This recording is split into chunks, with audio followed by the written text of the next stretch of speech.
We're at the end of chapter 1. You hear this review? We're speaking about the Nefesh HaBahamis, the animal soul, the human soul, the vital soul, the basic living soul within us, which doesn't have too much to do with godliness. Basically interested in itself, in its pleasures and its desires and its moods.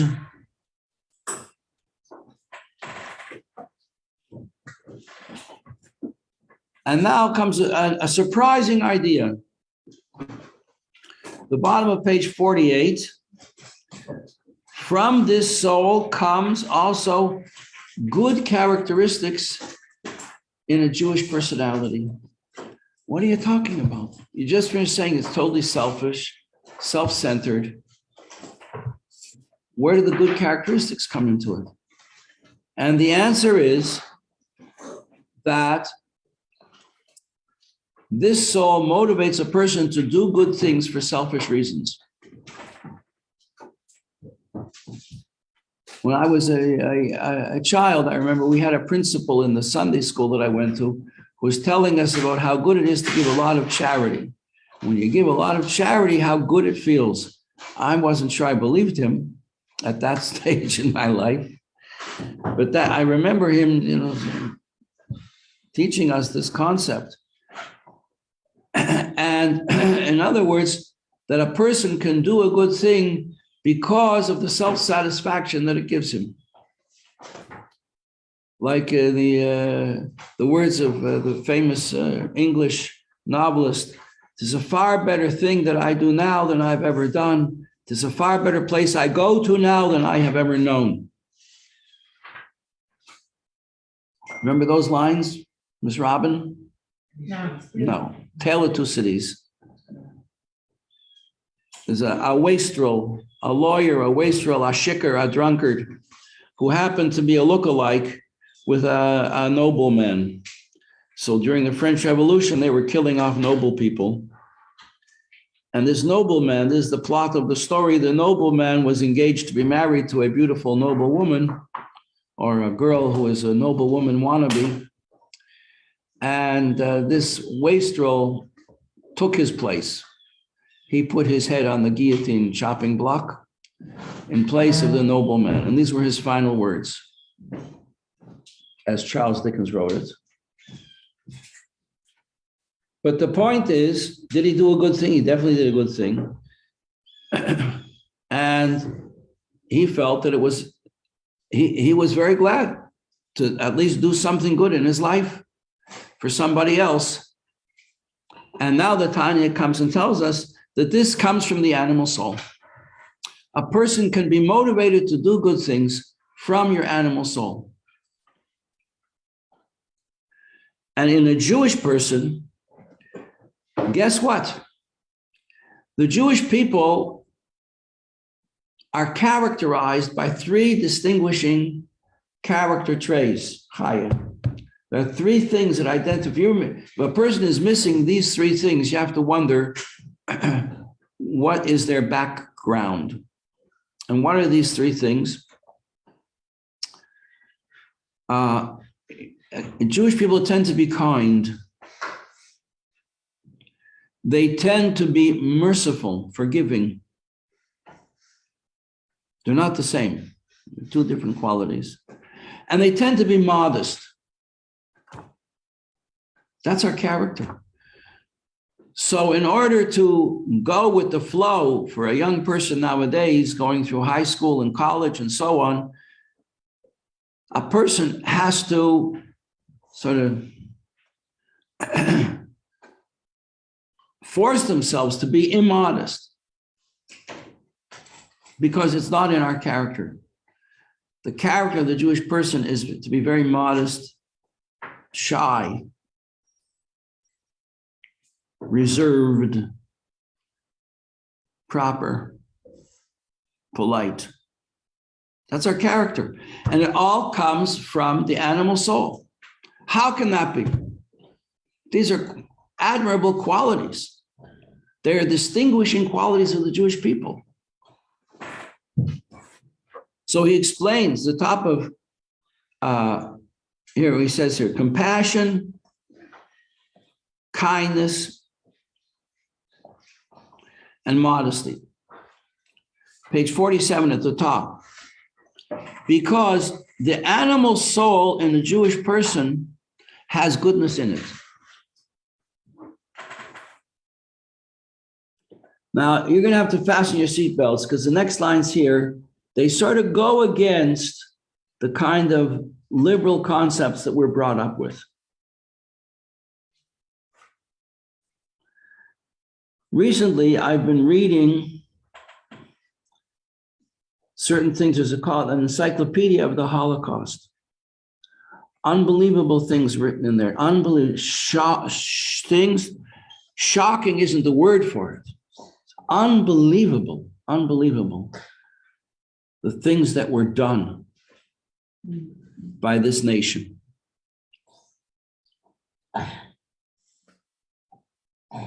It sort of changes your attitude. I understand that in Israel, the soldiers who come into the IDF, the Israeli Defense Force, they're given a crash course in the Holocaust, that they should know that Jewish people are different. And they should know what the nations, what lies under the surface in the nations of the world.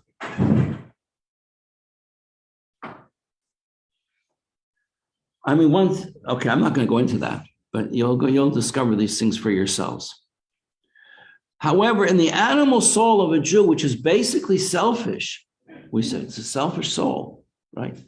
Basic human soul, there are these wonderful qualities of kindness and compassion, forgiveness, and modesty, tznius. Rashi says about tznius, there's nothing more beautiful in the world than modesty. The world thinks that beauty is like the pictures on the magazines at the checkout counter in the drugstore, where people display their physical attributes. That's not beauty. That's crass. That's vulgar. You know what the word vulgar means? It's a Latin word. It means I think it means, you can look it up on Google, the root of the word vulgar. I think it means having to do with the common people, low-class people, vulgar. Where the Jew is a sensitive character by nature. In other words, if a person is kind and benevolent and compassionate and modest, it's not really an accomplishment. It's not that's who you are. You're just being yourself. An accomplishment is when you go beyond yourself, when you do something hard, something you don't really want to do, and you push yourself beyond your limits. That's changing your nature. That's going beyond the box that you're in, out of the box. So you need to have that little bit of an introduction to deal with these next lines, because some people get very upset about it. But sometimes I skip over them just to avoid, the kind of outrage certain people might feel. But anyway, we're going to do it. I'm going to trust. Excuse me, Rabbi. Can you just direct me what are the Hebrew words, because I'm in a different Tanya? Yes. He says here, Rachamanut. Rachamanut is mercifulness.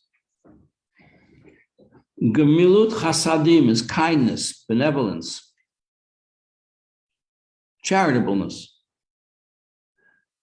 and tzniut.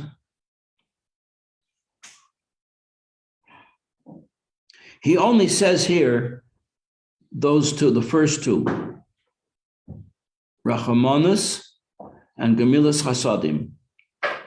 In the Jewish person, both these qualities come from the animal soul. That's what a Jewish person is.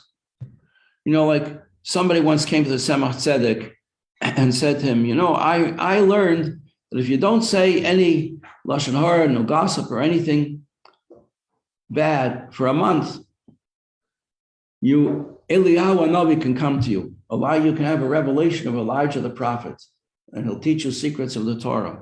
I did that. I didn't say one improper word for a whole month, and Elijah didn't come to me. So he said, look out the window. He said, what do you see out the window? He says, I see a horse. He says, guess what? That horse didn't say any lashon hara the last month either.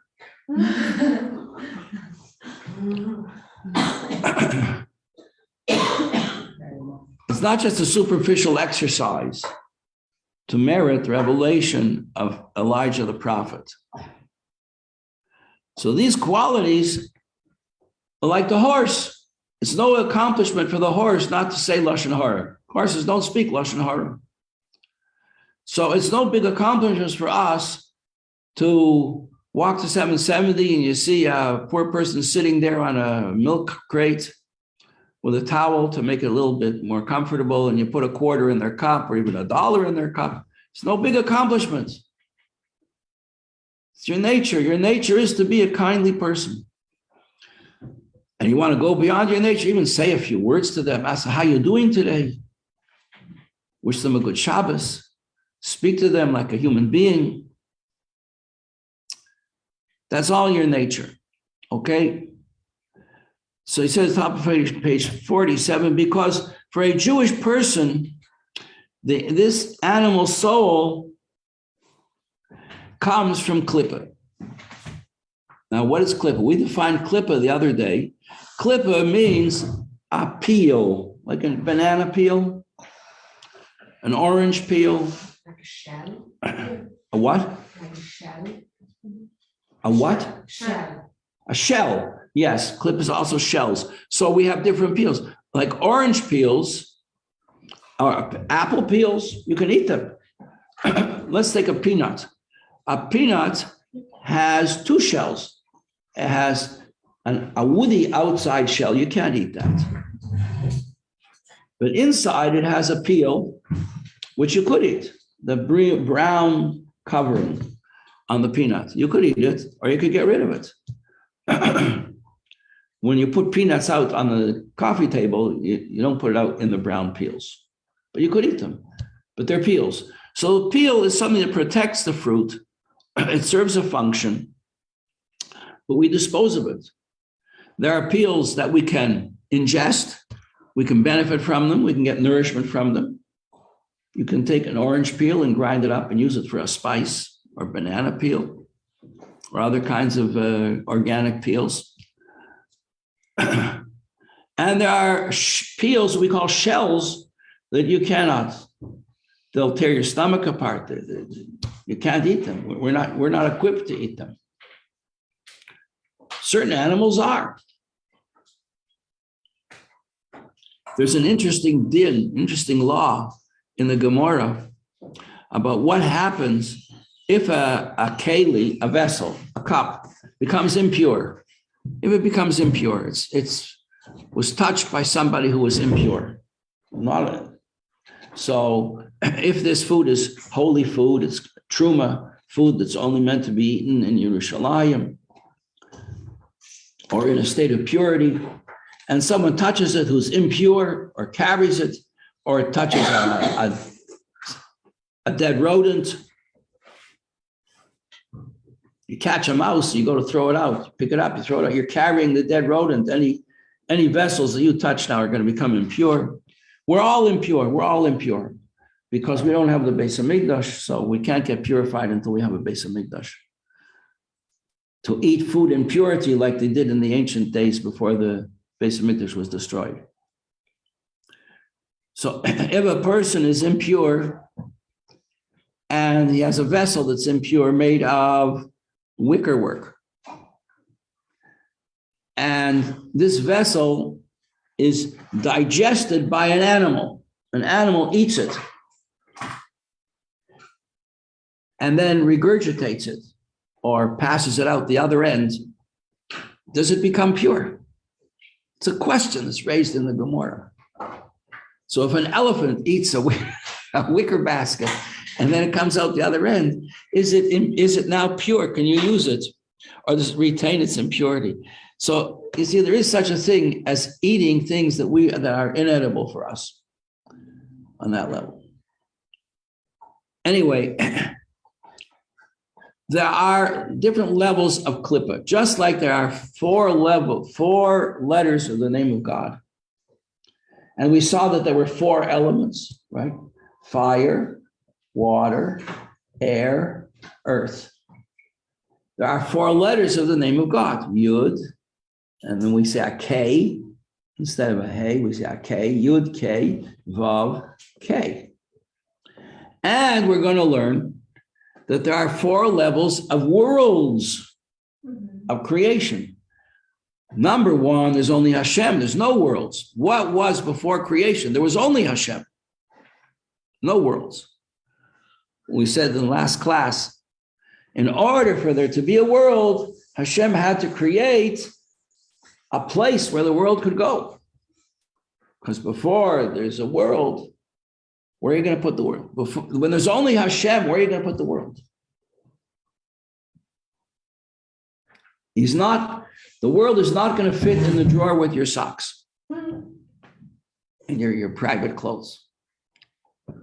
So he has to create a world where he doesn't seem to be there. How can that be? Hashem is everywhere. He never stops being everywhere. Well, this is a fundamental concept in Hasidus and Jewish philosophy, a deep and troubling concept that thinkers struggle with it all the time. Is there a place where Hashem is not? If Hashem is everywhere, what happens when I have to go to relieve myself in the WC? That's England talk for water closet. You know what a water closet is? A place where there's water. The water closet is called the WC. I thought it's like a BMW or something, like a car, but I realized it's When I was a student, I went to school in Switzerland, in this huge old house that this old lady rented out to students. And they had a water closet on the third floor. It was on a hill, so you went from this floor and you climbed up, the rooms on it. And then the road went behind. And on this floor, on the road went by, there was a bathroom, a toilet.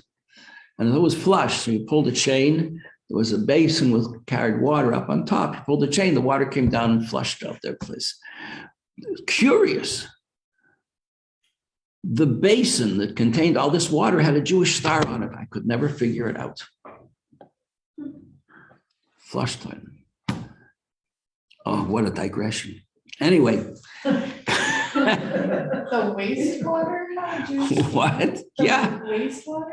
The water for flushing out the toilet had a base, had Jewish, the clean water on top, yeah, had a Jewish star on it. That's strange, okay. But why? Maybe a Jewish. I don't know, I could never figure it out. That's a question that we have to go back to Switzerland and ask later. Okay, so now, it's just like so in order for there to be a world, Hashem has to hide himself. And the very, very first level, Hashem doesn't hide himself, just it arises up. So this is how it goes. It arises up in Hashem's thought that he would like to create a world. So if Hashem thinks it would be a good thing to create a world, already this is a possibility that he's going to have to hide himself to make a place where he's not visibly there, where he's not apparently there, a place where he is hidden. So the first concept of creation is that Hashem has to hide. Hide and seek. Your parent plays hide and seek with the child. The parent hides, the child has to find him. Or older brother or younger brother has to find the older brother. This becomes a metaphor for the whole of our life. What do we do that Hashem hides from us and we have to find him? But Hashem is so perfect, he can hide so well that no one can find him. When they wanted the Rebbe to become Rebbe, people were coming to him and approaching him and asking him to be Rebbe. They wanted they knew that the Rebbe's younger son-in-law was great, and people loved him, and they wanted him to become Rebbe, and he did not want for anything. And at one point, Rabbi Weinberg, Oliver Sholem, tells the story. You can hear it. It's on YouTube probably. How one time he said, Rebbe said, if you ask me one more time, I'm going to disappear and no one will ever find me. And they were frightened because they knew the Rebbe was so smart that if he chose to hide, no one would know where he was. Because everybody knew that he was head and shoulders beyond anybody else. And they were very frightened. They were really frightened.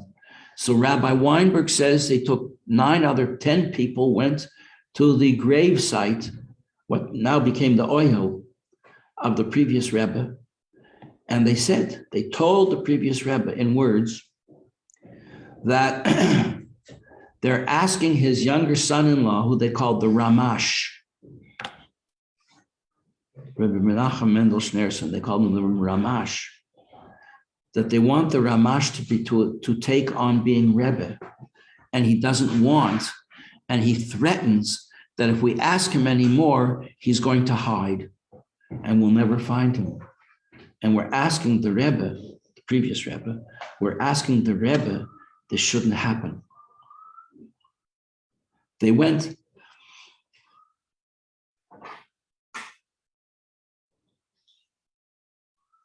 And that's how they spoke to the Frierdiker Rebbe, to the previous Rebbe. And Rabbi Weinberg tells the story. They never heard such language from the Rebbe again. Well,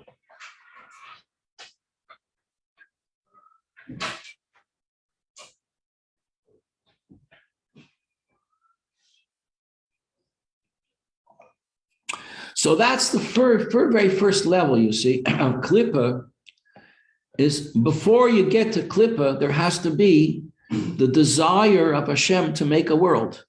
So that already creates the possibility of a hiding. Because if there's no possibility of a hiding, how can there be a hiding? And interestingly enough, the word to hide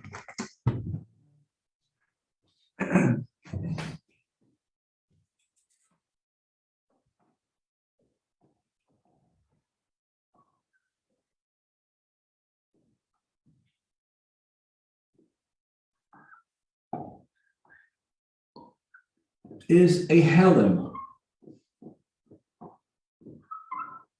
The word helim means a hiding. Helim. Helim. It's an I. Okay? The word for a world is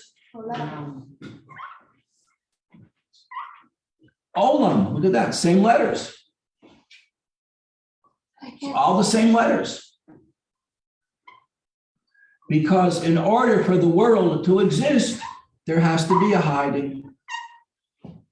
By definition, the world is a hiding of God. The world is a place where God is hidden. If God is revealed, no hiding, no world.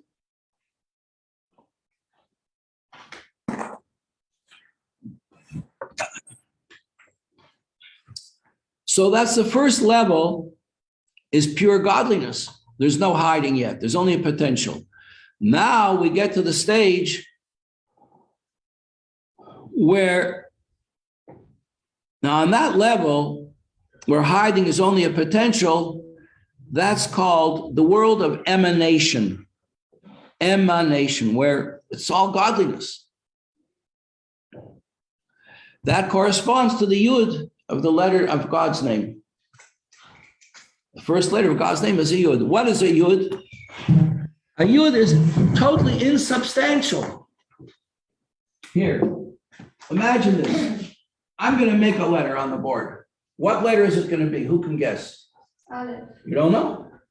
Shin. Nobody knows. Could be anything letter. Could be any letter, right? Could be. It could be anything. I didn't make it yet. It's infinite. The potential is infinite.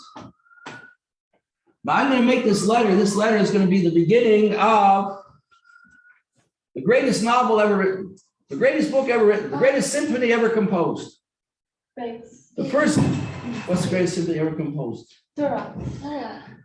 Beethoven's Fifth Symphony. Symphony. Sorry, I didn't hear. It all begins with the same thing. Did I make it yet? I didn't even make it yet. You ready? Yes. Fasten your seatbelts. Ready? Here we go. That's it. Oh. The first point of contact between the pen and the board is the first point of contact between the infinite and the finite. This is the channel. That's the way into the finite world of limitations. Before I made that mark, infinite, anything, no limits, what it could be. Okay, so that's the first letter of the name of God is a yud. That yud is just a dot. We make it like this, we make a dot, and then we put a thorn on the top to indicate that really this dot is coming from an infinite level much higher, because the infiniteness of God is way, way, way, way beyond that dot.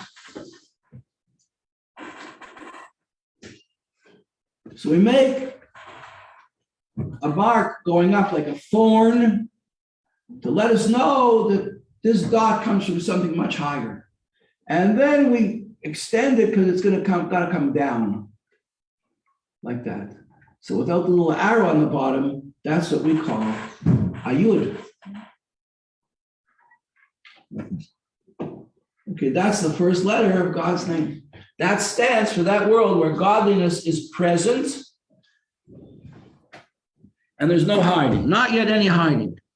Now we want to come to the level where there's going to be a hiding. There's definitely going to be a hiding now. We've got to make a complete barrier. And whatever is going to come through that barrier is not going to be on the same level of revelation. There's going to be a big hiding here. Has to be a much bigger hiding. And all this potential has to be limited to come down to be only this much potential. And that's like the yud case. So we take the yud here, this dot, and we're going to take this dot and we're going to extend it. We're going to give it dimension. We're going to give it breadth. We're going to give it length. And we get the letter Hey. First two letters of the name of God. But on this level, this is called the world of creation. This is So the second one? Hebrew word, bria. This is called the world of Atzilus. Atzilus has two meanings. The word Eitzel means nearby, near, and it leads to an emanation, which is a shine. How do you spell emanation? I don't know if I spelled it right. Emanation. It's E-M-A-nation. One M or two M's? One and one. One M, one M. Okay, thank you, Google Scholars. The world of emanation. And this is like a curtain. Completely. The difference between these two worlds is infinite. This is a world where it's possible to think that God is not here because there's this hidden area where God is totally hidden. In order for creation, there has to be a hiding. It has to be the Helen. Okay, we're just starting the way down. Rabbi, can you please re-explain the When you were born, children, Your neshama was aware of all of this, and angels came and said, "You want to go? Who wants to go down into this world?" You know, all want to get chosen. They took you by the arms and they started to bring you down, and from a world of total light, you start to come into a world where the light was very different, not so clear, not so bright, and you got scared. No, I'm not so sure I want to go. Too late. The elevator was going down. Okay, we'll continue tomorrow. Can you please write the other two levels? What? The other two levels, like the third. Tomorrow. Thank you. What can I do? Time stops for no man. Oh. Thank you, Rabbi Pape. Nice to see you again, Ira. Yeah, Ira. I'm glad to be back. Good luck. Good. Yeah, glad to have you. I saw you in a YouTube video. What can I do? It was so exciting to see you. Did you get a shit? Well, listen, it could be real. Are you ready? Because it's happening. It could happen today. It won't be a lookalike. It'll be the real thing.